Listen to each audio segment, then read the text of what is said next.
community live at Beach House Center Studios, the bunker, if you will. I'm Micah Robbins. You probably know me from the Palm Beach County Substance Awareness Coalition and certainly from groups near you. I have two extremely important special guests with me today, and actually been looking forward to doing this Facebook Live for a long time. Not only for a long time, almost exactly a year. And our friends Cindy Singer and Stacy Katz, our two moms on a mission, are here today, and these are two of the most amazing people out there today. And we're going to talk about, well, we're going to talk about a lot of stuff, but it is the holidays. And let's see here, Merry Christmas to everybody. We're in night 4? 5. 5? Okay. So happy Hanukkah, everybody. Happy Kwanzaa. And any other thing you celebrate this time of year. And it is a good time of the year to celebrate. So, ladies, good to see you. Good to Not see that I you. don't see you all the time, which is great. So, one of the really neat things, last year, again, about a year ago, holiday time, and Beach House did something pretty cool. They did 12 days of giving and provided 12 scholarships out there. And you two were kind of the spearheads of getting some folks some support, especially during the holidays. Correct. Very cool initiative, and also what you guys did with it was really special. So it's been a year. Maybe we could talk a little bit about that process for you, and then let's just see where things are at now. Okay.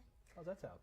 Yeah, And sounds it's like good. I have to get you guys warmed up. Well, I have to say that it was about a year ago that Stacy wrote a GoFundMe for my son, because his birthday is December 19th, and he would have been 32 years old. At that time, of course, 31.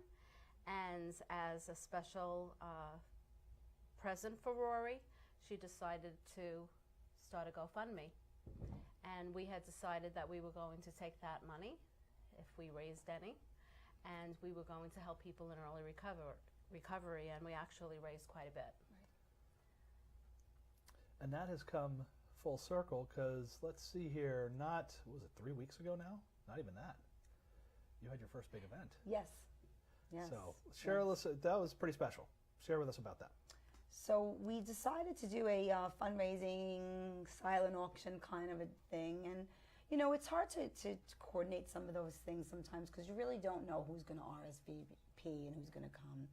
And we were able to get the space donated, which was really lovely. And we took it upon ourselves, just me and her, the moms on a mission, to just go out into the community and get donations. And we were very well received, which was very good. So what we did is we had a nice dinner, and we had silent auction baskets and raffle baskets, and just a night to enjoy each other's company in spite of the horrific pain that we all feel on a daily basis. We touch each other in such amazing ways, but it was so important for us to touch each other in good ways, in positive ways. And everybody that showed up was really supportive. We made, I don't know the exact amount, but we did make a good amount of money. And for us, you know, we would love to get hundreds of thousands, whoever's out there listening. But whatever we do get, we do use right away for people in early recovery. And it was just a beautiful event. And we felt very, very blessed that, again, even starting with you, you know, from the coalition, just very, very supported. You know, it was so well represented by our family, our friends, the people that we work with. When Stacy and I take time to reflect, we've really been supported this year by the community, and we should be. Because, yes, you should. Well, you know, we represent, I lost my child. Stacy's child has been battling, and you know, other than the work of various coalitions, the process is very slow. So what happens when someone calls you up and says they have nowhere to live, they're on the street, they need a place to go? You know, we're lucky enough that we have some funds and we have contacts that we can do something about it. But other than the small grassroots efforts that we see around, and we do see things changing a little bit, and definitely in the right direction, it's something that we really feel strongly about, that we have to support those people. It's the human thing to do. I mean, and that's one of the things talking about like this time of year, right? It's the time to reach out to your fellow people out there and share love, share support. But that's great for a few days. What about the rest of the year? And I think that's where you guys really understand and take it. This isn't a one-day-a-year issue. No issue is a one-day-a-year thing. This is every day. Every day. The way that we look at it is, you know, we've been through it all. Unfortunately, Cindy had to lose Rory to this horrible disease, and Dylan is doing well as of today, and I'm grateful for that. But the fact that we have to go through this on a daily basis, and we have to like kind of do this alone, is horrific, for a lack of a better word. And it becomes like a do-it-yourself kind of a project. Now, of course, we found the coalition and each other, and there's been a lot more support. And I did say it at our fundraiser that I felt very much more supported this time around when Dylan unfortunately did relapse than I had in the past. And that was very, very important. But we have to make it very clear that we have got to keep loving, and I'll call it our children, but our loved ones, when they cannot love themselves. Maybe tough love worked years and years ago. Maybe there's something to it. But when people are dying at the rate that they're dying, there is absolutely no excuse for Cindy and I to have to get in the car 4 weeks ago and go pick up my son off the side of the road because there is no one else to do it. And just on the aside, and I always tell the story, Dylan was really having a rough time. Dylan had about 18 months clean and went out. And when he went out hard. And we got a tip on October 27th that Dylan wanted help. So I said to Stacy, as I often do, get in the car. And we got in the car and we drove around Boynton Beach and we found Dylan. And Dylan, that's a whole other story of how we found him, which I won't go into. But I will tell you this. When he got into the car, he sat next to Stacy. I went into the back seat, and Stacy just looked at him very calmly, and she said, "Do you know what day it is?" And he did. He said, "Yeah, I do." And we happened to find Dylan, and his clean date was the day of my son's passing. And I believe that there must be something to this. Don't start crying, Micah. I'm gonna be. You guys know you know, I mean, it was really, really special, and Dylan's really doing well now, just for today.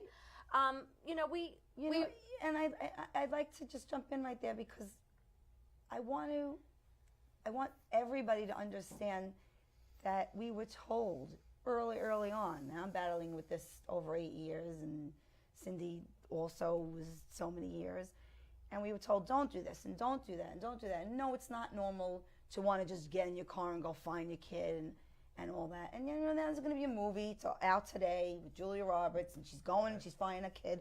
So this is not uncommon. And then listen, there are times we're not saying go and scrape the streets for people who don't want help, but when someone comes to you and wants help.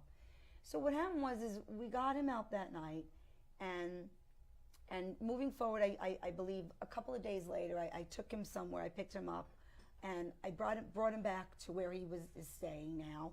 And he looked at me, and you know, pleasant, already starting to feel much, much better, and more like my Dylan. And he goes, "Thanks for getting me, Mom." And I'm like, "No problem. I love you. I love you." And he looked at me again, and he said, "Thanks for getting me, Mom," which meant that night. And because you know, we were told not to do these things. Right. So you know what else I wanted to talk about today, and Stacy and I were talking about this, what we wanted to say. So we started with the GoFundMe, and then what happened after the GoFundMe was that Beach House gave 12 scholarships for the holidays, but also in memory of Rory, and you know, in the spirit and the. I must say they gave 13. 13. I'm just saying. That's true. 13. You guys are pretty persuasive. Yeah, 13. There was one more that was. last minute. So. And then, you know, from that, the Sober Homes came forward and the coalition. So we all really came together.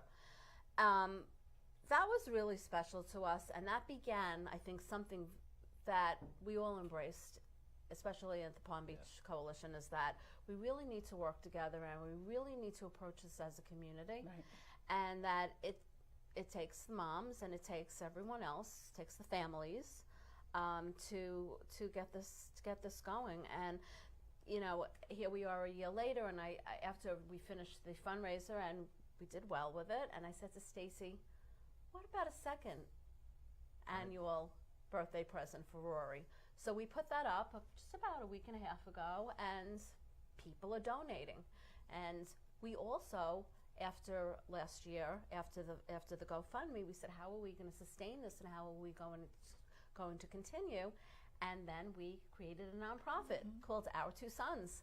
And so one thing has led to another, and it's amazing, and I'm happy to have the opportunity to look at what we've done in a year with the help of everyone, of course, supporting us. And the validation, and again, the community, because there are times, and I know that you know this, Micah, that I've walked into the room, and Cindy could speak for herself, obviously, but that I've walked into the room and I've been, you know, very, very upset, and I've wanted to walk out because it's so frustrating that we, you know, it's up to us, you know, and us, including you as well, to fix this when I don't believe it should be.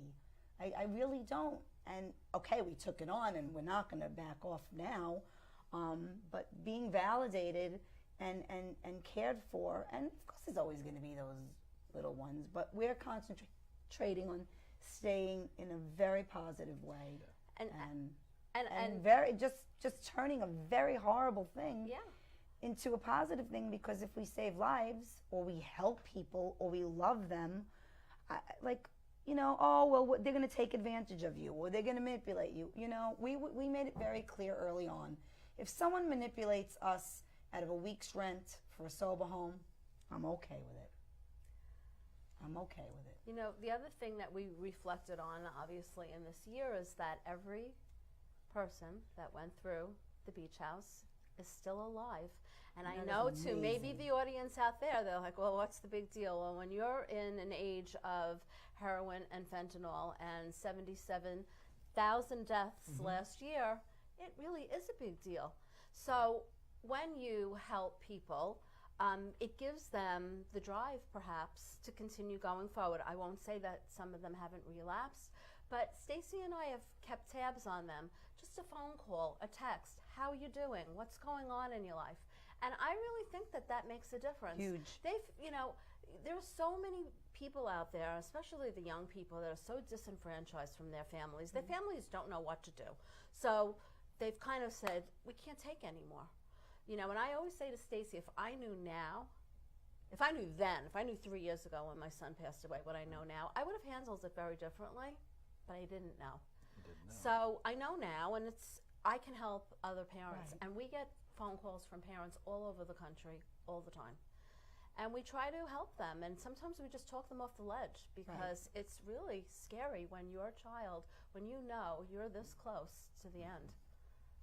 And you bring up something really, well, everything you've said is so very important, but you talk about those 13 lives from last year, and that there are 13 people still. Those are still 13 stories and not 13 statistics. No. And that's really powerful. And that's because a lot of people stepping up, you know, offering, you know, Beach House coming through, say, look, let's do something. You guys say, we'll help. That's what it's all about. This is a community issue. It's not an us, them, those kids, these kids. This is your children, your loved ones, your parents, your spouse, your cousin, your coworker. We're at a place, there is not a family. It's statistically not possible in this country right now that has not been affected by this, or one piece removed from being affected by this. We take every opportunity we can to talk about it. So if somebody asks us to do a Facebook Live, somebody asks us to write an article, somebody asks us to do a radio show, we always say yes. Believe me, do you think that this is something that we really want to talk about? But we do it because we really want to create an awareness. And I was saying to Stacy yesterday that we're, you know, we have a Facebook page called Our Two Sons, and we have over 2,000 people that are now members. And I they're guess probably you would watching say. this right now. Yeah, and so we're getting phone calls. We're getting donate. We don't even know who half the people are, or people are coming over to us in the street and saying, "We know you," and I'm like, "You know me? How do you know me?" But you know, it really is creating this kind of ripple effect where people are starting to know us. They know what we stand for. They know that they can call us. They know that the money 100% goes to whoever needs it. And we're starting to get donations from people. I'm getting phone calls. We're getting all kinds of things happening because, and as you said, everybody knows someone. Yesterday I got a call from a woman that I know that said that one of her friends, cousins, daughters, just lost their best friend. But she knew that this is what we were doing, and so she said, "Can I make a donation?" Yeah, of course. Yes, thank you. We'll, make a donation in her honor. With those kind of statistics, everyone's going to know someone. Yeah, it behooves us not to do something. It just does. We have to do something. We cannot keep sitting and waiting, and whoever can help and however the community helps, it might seem like a little, but if 13 lives today, right now, that as we're sitting here, 13 people out of 13 people are still alive, that's got to account for something. This is not about me and her. We're the voices. We want to be powerhouses. We want to, get whoever we can to be on board and help because we're really passionate about not having anybody go through what we've gone through. And, it's like I lost my son and Stacy's son is still battling, as we said before. So we are that microcosm of what's going on everywhere. Either we know, unfortunately, some of the things that we've had to do, we've gone to a funeral where a mom lost 2 children within a year. Mm-hmm. She said, in lieu of flowers, would you donate to Our Two Sons?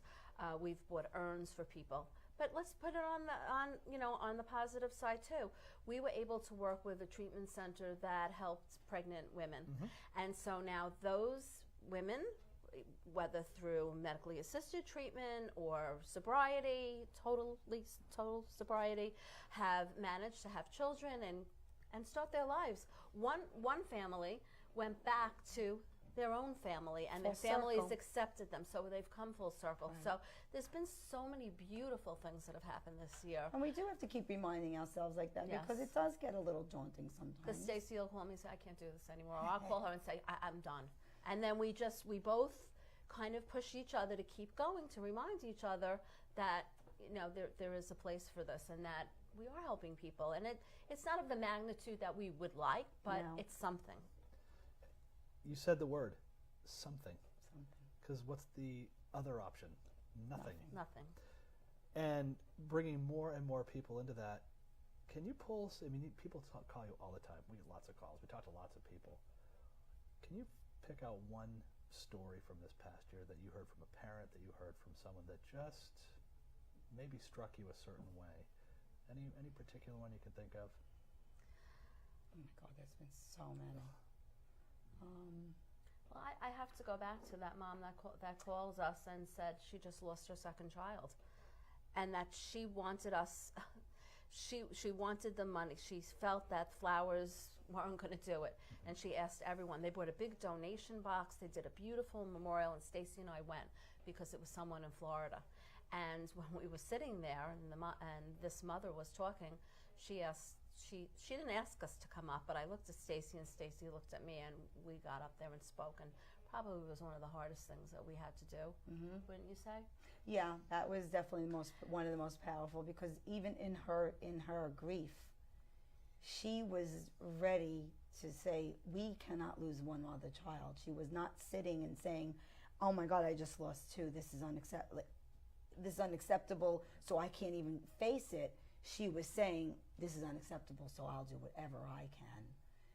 So yeah, that was pretty powerful. And then, if I may, I just have to also talk about we made a shower for a baby shower for a young woman, and everyone at the coalition chipped in a little money. We bought clothing. We had a party, and that young lady named her daughter Aurora and nicknamed her Rory.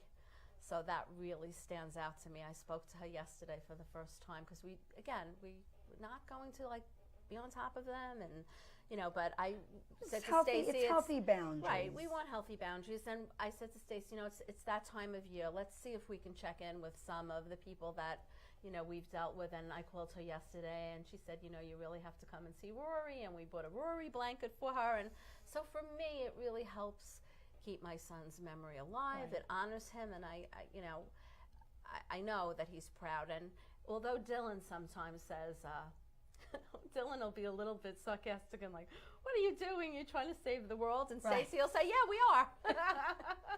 Spoken like a true 20-something and a true mom. Right. Right there. But I'm going to let Stacy tell you. But Dylan played guitar. Dylan is like one of the greatest artists that I've ever met in every single way.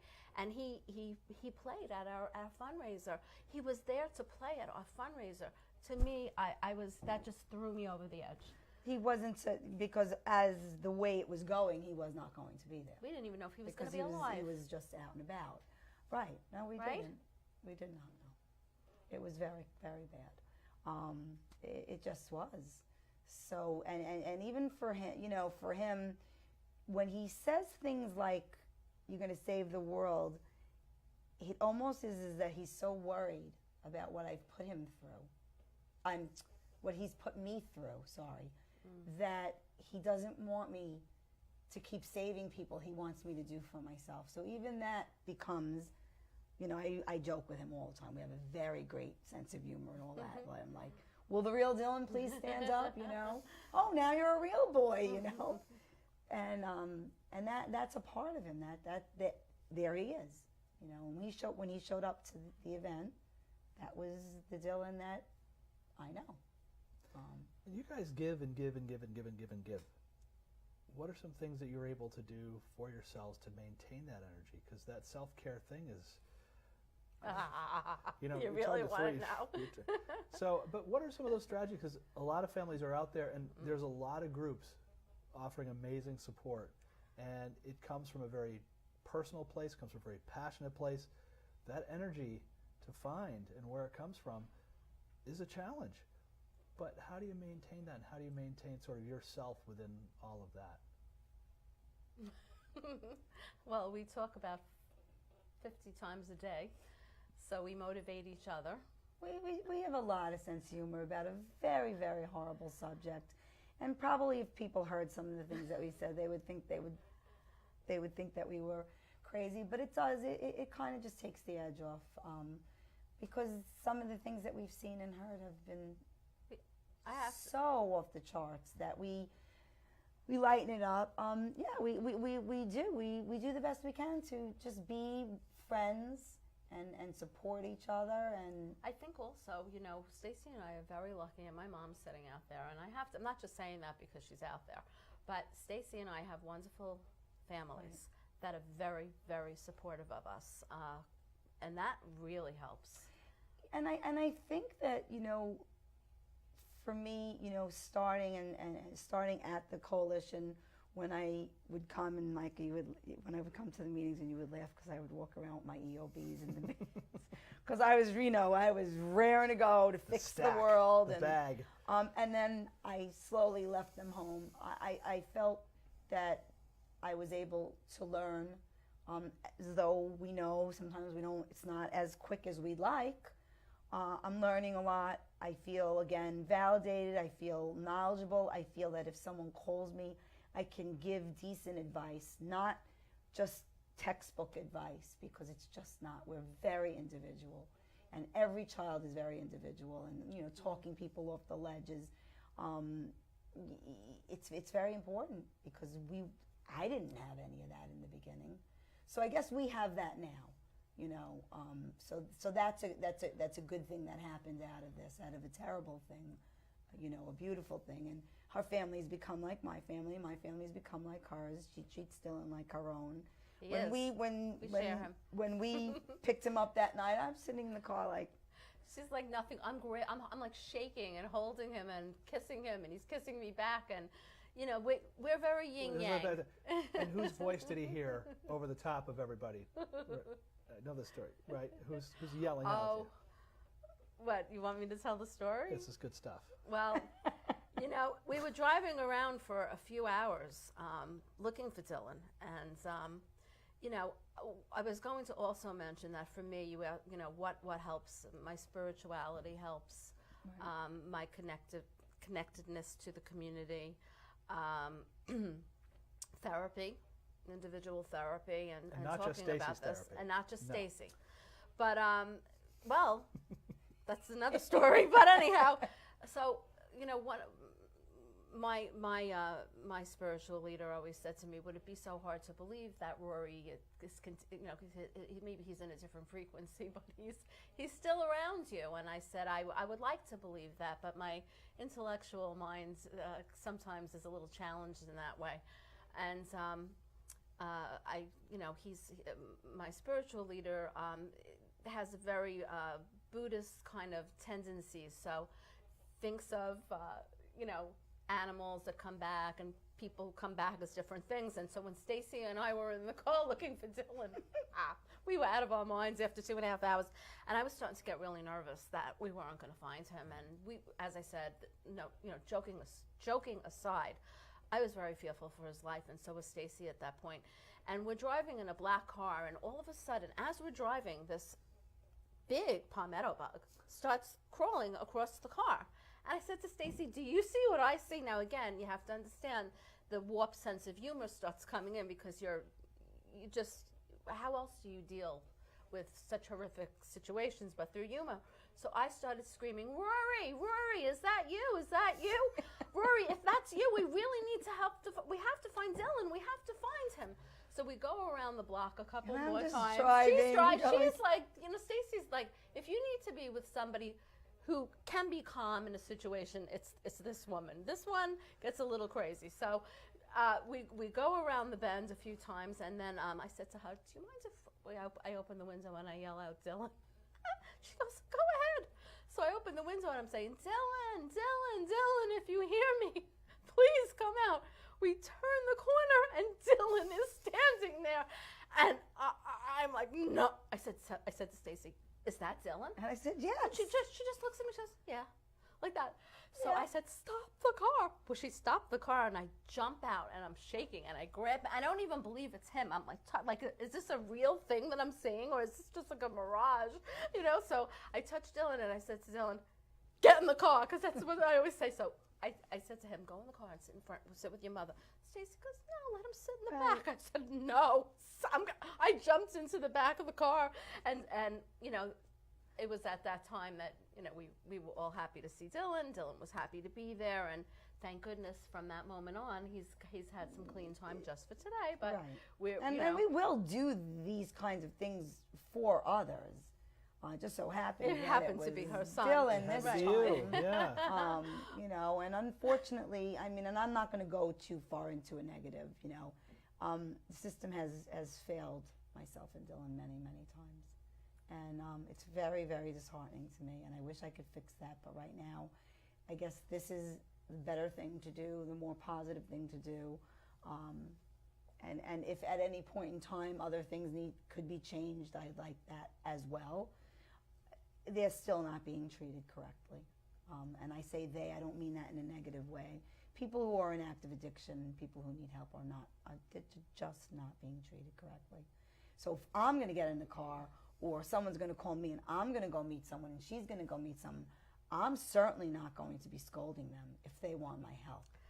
One of the girls that went through this program a year ago, she did well, got out, relapsed, stayed in touch with us. We picked her up also, and she said to me, "I'll go to treatment, but I need to go out and use." I said, "Get out of my car." I said, you can't tell me that, and you can't." So she got out of the car, but then she called, and Stacy, being Stacy, said, we have to get her out of here. We have to get her out of, because there's so many triggers in the area that she was in. Mm-hmm. We said, well, let's send her, well, Stacy said, let's send her in an Uber to the other side of Florida. We got in touch with someone who has a treatment center on the other side of Florida, and that's where this young lady is, and she's got almost a year clean. And she's thriving, and you know So she these has kinds of she has a things- daughter. She has 2 kids actually. She has a mom. The mom's been taking care of her daughter, and you know she keeps in touch with us once in a while. She'll send a picture. She looks beautiful. She looks happy. She's, you know, that makes us feel really good. I mean, think about that too. You don't know when that can happen. No. You know, and is it this particular facility or this program or it's a moment that happens, and if people can get an opportunity, Right. and someone says yes, and someone gives you some foundation, so you have a different experience, you have a different perception. Look, statistically, this is a disease that's relapse prone. That's what it does. It might not be, but every time that happens, if you have another opportunity, you've learned so much from that last one. Hopefully that's a building block to the next. Right, and it can't be a negative that if someone relapses, listen, we understand all the logistics about it. We've been to the meetings, we've been through this with our own children and our own family. Who are we to say that they won't get it that time? We don't have the right as human beings to just dismiss someone because we said, well, sorry, 3 times, 4 times you did it. We don't have that right. Again, that being said, not going searching for people, but we're talking about people who are reaching out and begging for help. And we have nothing. No, pretty we always sad. say we might as well just dig a hole and just let them all jump in if that was our attitude. The other thing I think that we've talked about recently that I think is worth mentioning is that, you know, way back when there was medically assisted treatment wasn't that talked about. Maybe it was frowned on, but you know, when you're dealing with heroin laced with fentanyl, and the chronicness and understanding that this is a brain disease and that it's just like diabetics have issues, just like people with cancer, it reoccurs. So does, you know, using drugs. So if we look at it that way, it's looking at it through a new lens, and you know, maybe medically assisted treatment for some, not for all. There's no one size fits all with any of this, but I think that it's really given people an opportunity.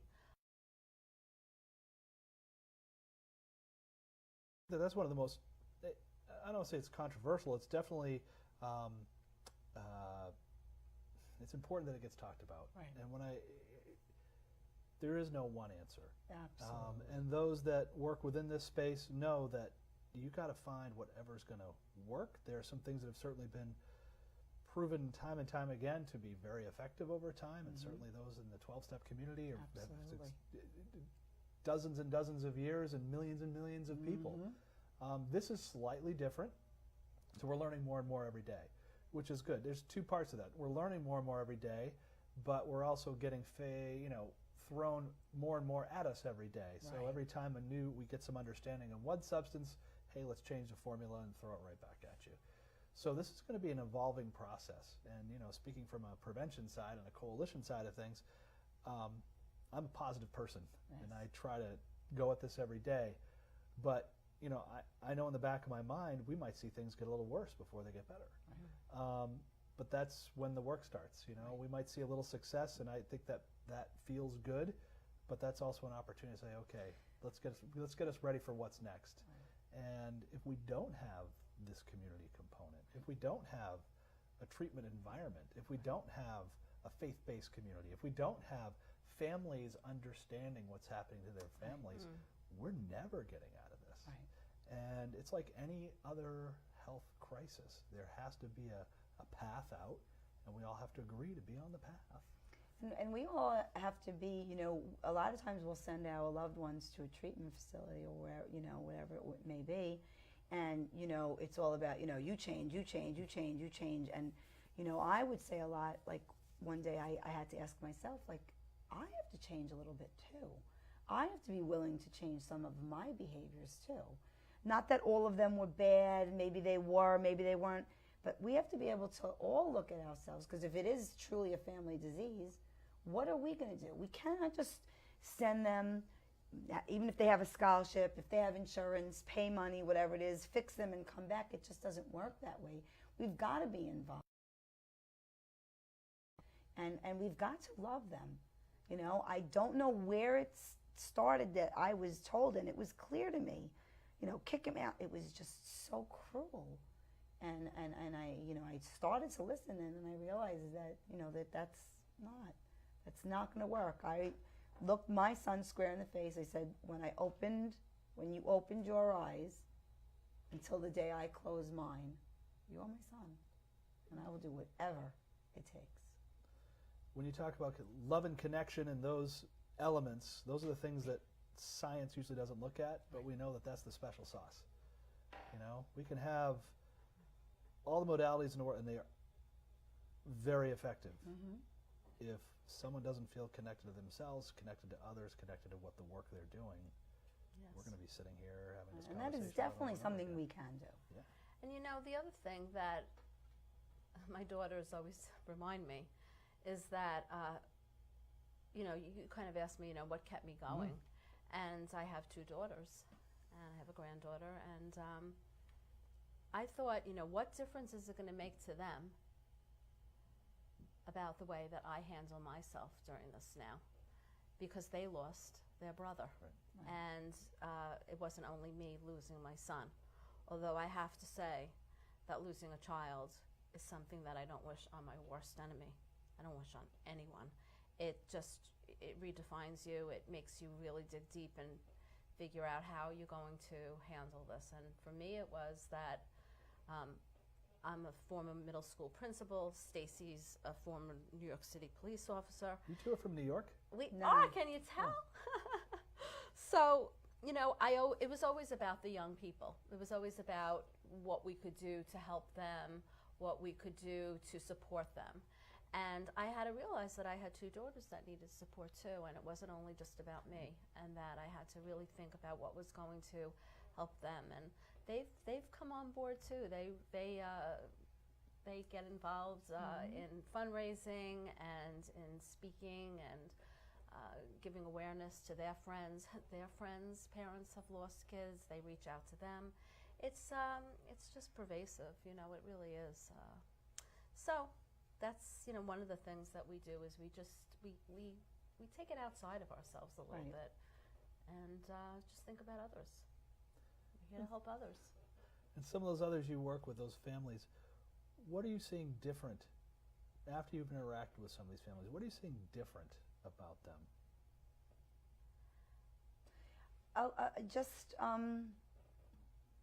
For some, they're not ready. I think it's a process. And again, we can't say, okay, in year 1 you're like this, and in year 8 you're like this. For some, it could be year 1 and year 8 they're still the same, and I've seen that as well. So all you could do with the best you can for that kind of family is just be there for them, tell them if there's anything I can do, anything I can help you with, and just, you know, turn your back and say, well, you know, we told you 1,000 times what to do and you're not doing it. But just to be compassionate. And it's very powerful also to talk someone off a ledge. I can't believe you took the time to talk to me, and it made a huge difference when, you know, you're ready. Okay, I'm going to go clear out a bank account or go on the streets or borrow 20, 30 grand to send your child anywhere or your loved one anywhere, and then you have someone to say, wait a second, that might not be the greatest idea. You might have to come up with money, but like, why don't we explore a couple options? Because that desperation will make you do anything. I've done it. I think also the biggest thing for me is to share without shame. Yes. So I'll talk about this with anyone. I did the best that I could as a parent. Like I said, 3 years later, would I do something differently? Probably, because I know more now. But I did my best. So I encourage families to talk about this, to talk about their feelings, to talk about what's happening in their families, to talk about strategies, and to share. Because when we share, we gain knowledge. You know, so that's and you that's don't, you don't feel that alone. You don't feel as isolated. Yeah. It's a very, very lonely disease, not only for the person who's using, but for the family members or the loved ones. It's very lonely. And if you share with other people, and then they go, wow, I can't believe she shared that, you know, wow, by the way, my brother or my uncle or whatever. I mean, we went just looking for donations for our fundraiser, and almost every person that we went to said, oh my God, I can't believe you're doing that. You know, my brother, and he's in the program, and, you know, she's out on the street, whatever it was. Wow, like they would just, you know, where you know, you're going to ask for a donation, and right away people are like, you know, I don't want to give a donation. And when we tell why, they like, Yeah, I think thank people you can so relate to much it for much sharing more. that. I can't tell you how many, and you've joined me in panels and groups and things like that, where the group at first is asking very sterile questions.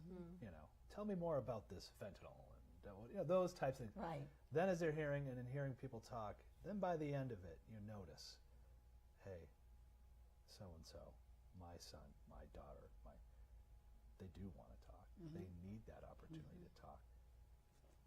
What's your invitation to those that want to share? What's one of the things that they can do? We've said it over and over again. We hand out cards all the time, and you know, we've even given our phone numbers out over, because the truth of the matter is that it doesn't matter. Call us anytime. If we can help you, we can help you. If we could just be a voice and someone to just listen to you, and we will try our hardest to help anybody get help for their loved ones in any way. But we're always available and always, and we get a lot of messages on our page, and we get phone calls, and we give out, like I said, we give out our cell phone numbers without hesitation, and we're always there to speak to, and they could people always find us, right. but we'll say it right now. I'll say my phone number right now. It's 516-978-2904. That's not 561 because we're in Florida, but I kept my New York phone. My Long Island phone area code, which is 516-978-2904. Call me anytime. And what's the website? Our Two Sons, and you can find that on Facebook. And my phone number is 561, because I am a Floridian now, even though I didn't get rid of my accent. 561-523-1038, and also anytime. Willing and, you know, hopeful to help anybody that we can. I have two last things. First, do you have any messages for those 13 wonderful people that you worked with Yay! All of very, them. We're very so proud of them. So proud, and we hope them continued success, and we'll always be there for them. Right. They're part of our family now. And I get chills, and I'm I don't know if grateful is the right word, but I'm grateful to have been even a little part of their story. I hope that, you know, they stay clean and sober, and 20 years from now they go, remember those two ladies? You know, and it's not because it's just because I know it works if we just help a little bit. And they had such a great foundation here. Yeah. All of them speak so highly of the program that they went through, and it gave them a foundation to move forward. And I think it really does help that they know that these two moms over here are here to help them when we can. A lot of times we'll say no, but you know, we discuss it. We have each other to discuss it with, and that's invaluable. I have to also say another message is that I'm so blessed to have Stacy in my life, and you, Micah. Yes. You both mean so much to me and have helped me. I had one more thing, but we're really actually right up there. But what more can I say? What you do every day, what you've been through on a daily, and what you go through on a daily basis. You know, it's the weight of Atlas on your shoulders, but you carry it so well, so strong, with such love, such passion, and especially at this time of year, so people can understand how important that is. And thank you. Thank you, Mike. Thank you. And on that